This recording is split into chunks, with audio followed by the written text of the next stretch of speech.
Michael first met Heidi at a friend's birthday party, where they discovered they had attended the same university. The friend had mentioned a girl who had recently moved to the capital from a small town in the north. Michael was immediately captivated by Heidi's beauty. She had a striking appearance with a well-defined figure and deep blue eyes. Throughout the evening, Michael couldn't take his eyes off her, and before saying goodbye, he suggested continuing their conversation somewhere else. Heidi agreed, as she had also heard about Michael from mutual friends, who said he came from a wealthy family and had a successful career. Heidi, coming from a humble background, saw this as an opportunity for a better life and was quick to embrace the chance to be with someone who could provide financial security. When they got married, Heidi didn't focus on whether she truly loved Michael, but rather on the idea that the marriage would bring her stability, alleviating her struggles with poverty and the constant pursuit of a better life. Michael was a good-looking and kind man, and Heidi managed to convince herself that she was in love with him. After 2 years of marriage, Michael started expressing his desire to have a child. Initially, Heidi avoided the topic and resisted getting pregnant despite her husband's efforts. Eventually, she relented, and they welcomed a baby boy into their family. Michael named their son John and was overjoyed, while Heidi seemed distant towards the child, showing little warmth or enthusiasm. Michael noticed this and questioned himself for pressuring his wife into motherhood. Heidi put in a lot of effort to be a supportive wife. She wanted to ensure that her husband didn't leave her, so she tried to fulfill all his desires. Surprisingly, instead of controlling her, Michael trusted her completely. He allowed her to go out with friends or spend a night away, despite disapproval from his parents, who often criticized him for his lenient approach towards his wife. However, Heidi's devotion to her husband started to waver after giving birth to their son. She cheated on him for the first time at a party, where she met a man significantly older than her. They continued seeing each other for a few months, with Heidi receiving lavish gifts. Her spouse remained oblivious to the affair, and eventually, the lover ended the relationship abruptly, leaving Heidi puzzled. Subsequently, Heidi had a few more short-lived affairs that didn't hold her interest. And recently, she met Finn, a wealthy businessman who was 2 decades her senior. Surprisingly, Heidi had no qualms about the age difference and embraced the luxuries that Finn showered upon her. Even though she didn't hide her family's existence, it didn't hinder their relationship. Michael started observing that his wife was spending an excessive amount of time outside, while Heidi had never been very domestic. These outings began to push the boundaries of acceptability. One evening, while they were in bed, he expressed his concerns to her. "Maybe it's time to rein in your excesses a bit," he said. "Sometimes, I feel like a single father." Heidi admitted that she had gone too far and promised her husband to spend more time with his family. Michael believed her because he was still deeply in love with his wife, just as he had been since they had first met. Because of his love for her, he didn't notice the obvious signs indicating that Heidi was infatuated with someone else. Her affair continued for quite some time, during which she indulged in intimate experiments with her lover that she would never have thought of with her husband. When her lover invited 2 of his friends to join them, Heidi accepted without hesitation. At first, she thought she was doing it for financial gain.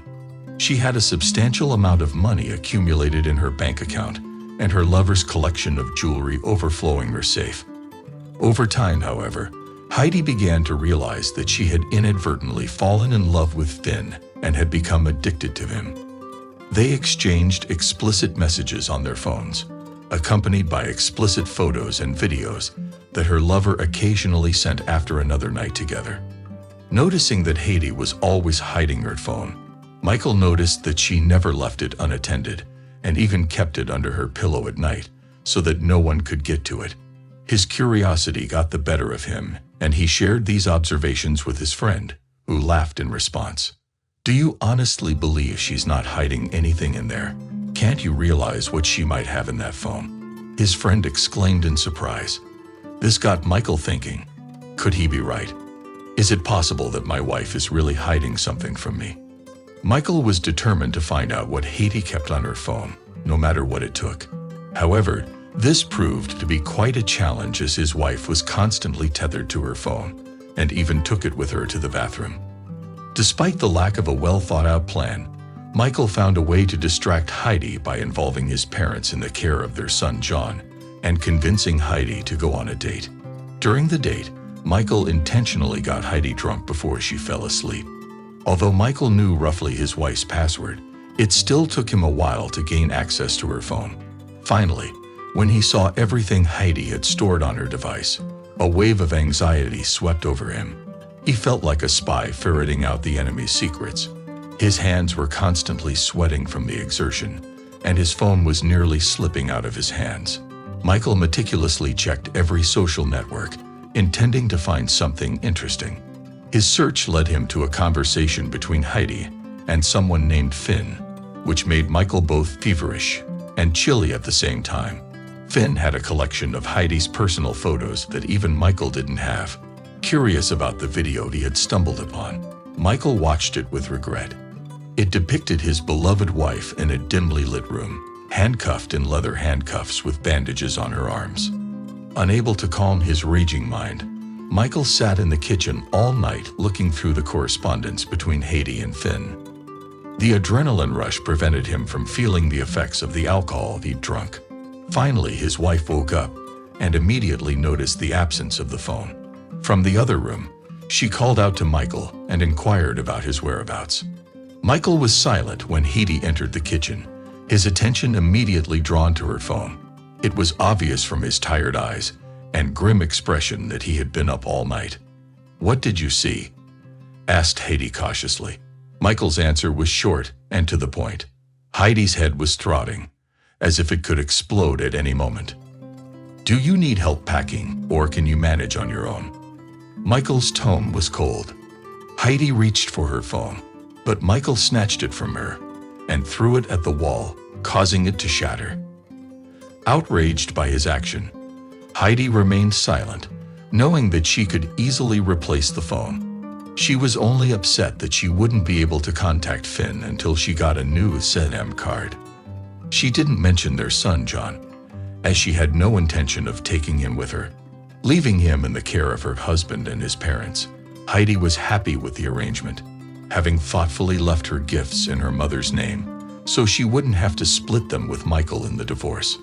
When her lover learned of her departure from the family, he did not react in any way. Despite her hopes for a more serious relationship, Finn had other plans. He was happy with the current dynamic.